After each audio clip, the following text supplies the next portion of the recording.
Hai, aku lagi sama Reka. Ya, halo guys. Reka kenalan dulu, siapa tahu ada yang belum kenal. Ya, pasti nggak kenal sih. Ya, teman-teman semuanya perkenalin, nama saya Reka Ladina Sakila, biasa dipanggil Reka.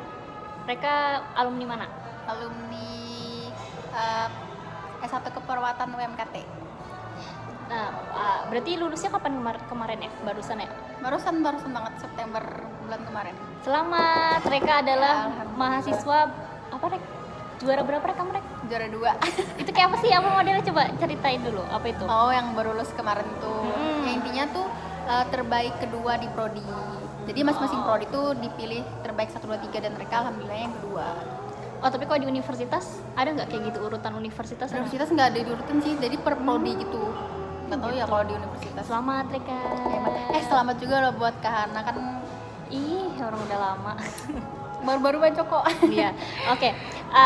Rek, kamu kan banyak banget kegiatannya ya, banyak banget kegiatannya, terus aktivitasnya juga banyak. Kadang tuh suka mikir sendiri nggak sih, ini bener nggak sih yang aku lakuin? Aku takut sama omongan orang. Itu ada nggak sih kepikiran kayak gitu? Nah, pasti ada sih, karena dan apa ya, sebenarnya makin banyak yang diikutin tuh kadang malah bikin jadi bingung gitu loh, kayak ini bener nggak sih, maksudnya ini tuh beneran sesuai passion dan sebenarnya mereka nih nyaman nggak sih ngejalanin ini gitu. Jadi kadang tuh malah ya bikin bingung sendiri gitu sih Kak. Terus apa lagi tadi pertanyaannya? Bingungnya kenapa?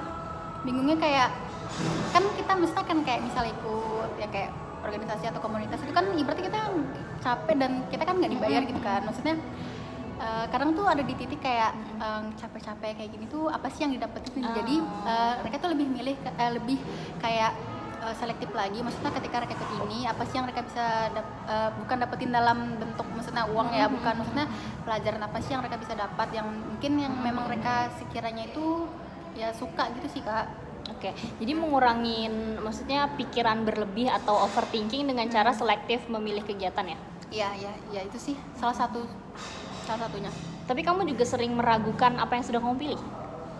Terkadang Terus apa yang kamu lakuin? Misalnya kayak, aduh nih kayaknya salah deh aku gitu. Apa yang langsung kamu lakuin? ya, yang berada di fase yang kayak ketika menjalani sesuatu terus kayaknya ini salah deh. Nggak pernah sih yang sampai gitu banget Kak, maksudnya tuh masih yang kayak nggak pernah ngerasain kayak ini tuh salah banget, nggak sih Kak, karena mereka tuh kayak ya apa ya, kayak masih yang dari mereka jalani ini tuh masih ada yang mereka bisa pelajarin gitu sih Kak. Nggak pernah yang kayak aku salah nih, kayak nggak pernah sih kayak gitu. Kalau kamu untuk memutuskan sesuatu, apa yang kamu lakukan? Memutuskan sesuatu misal dalam sebelum apa nih? memutusin, misalnya kamu memutusin soal pilihan jurusan dulu deh.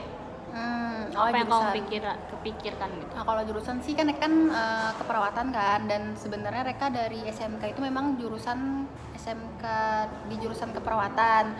Terus ya mikirnya kayak kuliah ya udah di jurusan keperawatan lanjut lagi gitu loh. Nah, dan kenapa mereka milih perawat itu lebih ke kayak memang dari kecil sih sebenarnya kayak pengen sesederhana kayak pengen jadi perawat yang pakai baju putih-putih gitu loh Kak. Oh, cantik gitu ya? Terus tuh makin mereka kayak belajar kayak tindakannya apa aja tuh mereka makin penasaran sih dan ngerasa kayaknya kayak pengen di jurusan keperawatan gitu sih. Dan salah satu juga kalau mereka ngambil keputusan tuh tetap kayak pertimbangin dari orang tua juga sih kayak gitu. Terus kamu suka nulis gitu nggak? Ibaratnya kayak, aduh aku mau milih ini, aku harus tulis dulu nih apa yang plus minusnya gitu. Iya, narek itu salah satu tipe orang yang apa-apa tuh harus sebenarnya tuh harus terstruktur gitu loh Kak. Nah, yang kayak tadi Kakak bilang sih sebenarnya kayak jadinya tuh malah kadang bikin overthinking gitu. Nah, jadi mereka tuh bikin maksudnya kayak dalam sebulan ini apa sih yang dilakuin, harian juga kayak goals misalnya di tahun ini tuh apa. Nah, kadang tuh misalnya kayak minusnya sih kadang terlalu ngerencanain semuanya itu, kalau misalnya nggak sesuai dengan target malah kayak ngerasa hopeless banget gitu. Sedih ya? Ya sedih kayak gitu sih Kak. Jadi mereka tuh kayak apa ya, bukan yang kayak ngalir aja tuh nggak juga kayak gitu. Nah, tapi makin kesini mereka ngerasain kayak apa yang bisa dilakuin pada saat ini ya udah lakuin kayak gitu. Oh, berarti selain selektif dalam memilih sebuah pilihan, jalanin aja gitu. Jadi nggak terlalu overthinking gitu. Bener. kalau sekarang kan mereka udah bekerja nih, terus bisa dibilang drastis banget kegiatannya gitu, ya kan? Iya, Apalagi kan benar-benar. COVID, kita nggak bisa kemana-mana, nggak bisa terlalu berkegiatan seperti dulu. Nah, kamu untuk mengurangi pikiran yang terlalu berlebihan atau yang negatif banget itu gimana, Rek? Iya, jadi ngerasin banget sih sekarang itu kalau bisa dibilang 180 derajat kegiatan mereka dari waktu masih zaman kuliah itu berbeda banget gitu, karena dulu tuh yang kayak mereka benar-benar aktivitas itu di luar dari yang kayak kayak kuliah kan dari pagi sampai sore lanjut di organisasi, terus kalau misalnya kayak weekend yang di komunitas gitu-gitu, pokoknya di rumah itu benar-benar waktu kayak cuman tidur doang gitu. Nah, sedangkan sekarang kayak keluar itu ya cuman buat kerja aja gitu, nah Kak. Jadi tuh terus kadang malah jadi kayak gabut sendiri gitu, kayak ngelakuin apa ya kayak gitu kan. Kadang ya mager gitu loh Kak, misalnya pengen kayak produktif nulis tapi juga mager. Terus itu apa nih namanya tadi apa sih Untuk mengurangi overthinkingnya gimana? untuk mengurangi overthinkingnya Di saat kita nggak punya kegiatan apa-apa gitu kan. Nah, kalau mereka ya sekarang, karena mereka ngerasain banget nih sekarang, mereka overthinking banget terkait plan-plan ke depan. Jadi mereka sekarang mencoba untuk kayak memahamkan diri mereka sendiri bahwa kayak setiap orang itu jalan hidup itu beda-beda gitu. Terus kalau misalnya ternyata nih mereka kan ngerasain banget nih yang mereka ini sekarang nggak terlalu sesuai dengan plannya mereka. Jadi sekarang lebih kayak yaitu misalnya apa yang mereka bisa kerjakan sekarang ya mereka kerjakan sekarang kayak gitu sih Kak. Jadi nggak terlalu overthinking, jadi kayak apa yang bisa dijalanin ya jalanin kayak gitu sih Kak. Ya, jadi jalanin apa yang sedang dijalani sekarang, nggak usah mikirin orang lain ya, maksudnya Iya, benar-benar. setiap orang kan punya perjalanannya, prosesnya masing-masing. Iya, gitu. benar. Kalau kita sudah bersyukur, jadi nggak ada lagi tuh distraksi atau mikir yang berlebihan atau merasa kayak, aduh kok aku jauh banget ketinggalan dibanding dia, kayak gitu. Kok begini sih. Tapi selama pandemi gini atau setelah lulus, mereka kegiatannya apa aja sih selain kerja? Mereka ya bener-bener sih sekarang itu ya cuman pagi kan bener-bener pagi berangkat kerja, sore pulang. Ada sih nulis-nulis kayak gitu, cuman tuh belum bener-bener di konsisten banget nulisnya gitu. Terus ya kadang bikin-bikin konten video gitu-gitu aja sih Kak. Mereka mungkin ada saran nggak buat orang-orang buat supaya kegiatan di pandemi ini apa gitu, biar tetap produktif? Kalau mereka sih ya hikmahnya, maksudnya pandemi itu pasti kita bisa lebih ngenalin diri kita sendiri sih. Karena mungkin ketika kemarin kita terlalu sibuk banget sama yang di luar, kita bahkan nggak tahu maksudnya kita nih sebenarnya kayak apa sih yang kita sukain, terus apa sih sebenarnya yang pengen kita lakuin yang mungkin bisa dampaknya bisa lebih kita rasakan kayak gitu-gitu sih Kak. Nah, jadi kalau saran mereka sih mungkin ini beda-beda sih, ada orang yang suka nulis, ada yang enggak. Kalau saran mereka sih lebih yang bisa kalian lakuin yang sederhana itu kayak bikin bullet journal gitu sih Kak. Paham. Iya, karena menurut mereka kayak bullet journal itu kan, di bullet journal itu macam-macam sih, maksudnya ada yang mood tracker yang kita bisa tahu misalnya mood kita hari ini tuh gimana sih, senang kah, sedih kah, kita tuh bisa ibaratnya mengevaluasi. Misal selama sebulan ini ternyata kok kita sedih terus ya, kenapa ya kita kok sedih terus kayak gitu kan, kita bisa evaluasi tuh apa kita kurang bersyukur kah atau apa. Terus kita juga bisa misalnya kita bosan kan, kita bisa list kan misalnya film apa yang kita pengen tonton atau buku apa yang pengen kita baca. Dan kita juga bisa tuh maksudnya kayak lebih kayak maksudnya gali lagi, aku nih kan hobinya nulis, mungkin aku bisa kayak nulis sehari itu 1 lembar. Dikasih tantangan buat diri sendiri ya? Gitu sih Kak. Itu ya? Ya kayak gitu aja sih.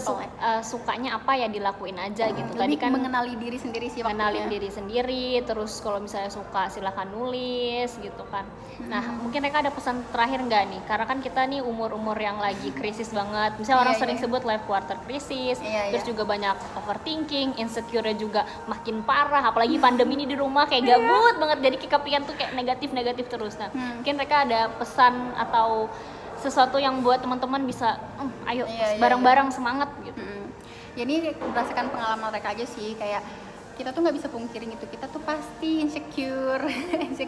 Nah, tapi satu hal yang maksudnya mereka percayai, kalau misalnya kita insecure itu wajar sih, sebenarnya wajar, dan kita nggak bisa hilangkan itu, pasti ada sih kita insecure. Dan insecure itu kan macam-macam, insecure karena apapun. Nah, yang bisa kita lakuin itu mungkin insecure-nya itu ya kita kontrol, jangan sampai insecure ini membuat kita tuh jadi berdampak negatif gitu loh Kak. kalau kita insecure kan berarti kita nggak percaya diri sama diri kita. Nah, gimana kita bisa ngelakuin hal-hal mungkin hal-hal hebat yang lainnya kalau kita sendiri aja nggak percaya sama diri kita kayak gitu. Jadi apa ya, maksudnya lebih ke self control aja sih Kak. Maksudnya apapun insecure terus tuh apa nih overthinking segala macam itu memang nggak bisa kita hilangkan gitu aja.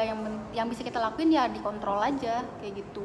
Betul, kita nggak bakal bisa kontrol orang lain, perkataan dia nggak bisa kontrol, tindakan mereka kita nggak bisa kontrol, tapi yang bisa kita kontrol adalah diri kita sendiri. Bener, Jangan sampai kita sama kayak mereka yang menghina-hina orang lain, Iya, bener. yang nge-shaming orang lain. Ya kita nggak boleh ngata-ngatain sebaliknya gitu, tapi kita coba kontrol mulut kita karena kita adalah perkataan kita sendiri. Iya bener, kadang tuh kita terjebak sama kata-kata kita sendiri malah. Jadi believe in yourself. Kalau kalian tuh bisa, kalau kalian itu bisa apa ya, membanggakan orang tua, membanggakan diri kalian sendiri, dan kalian bisa improve diri kalian di setiap hari. Iya. Intinya kalian bahagialah sama diri kalian sendiri sebelum membahagiakan orang lain. Gitu ya guys. Kalau misalnya kalian udah cukup sama diri kalian, sudah mencintai diri kalian, insya Allah kalian tuh nggak butuh validasi orang lain, nggak butuh ibaratkan kayak, ih aku butuh banget nih kasih sayang.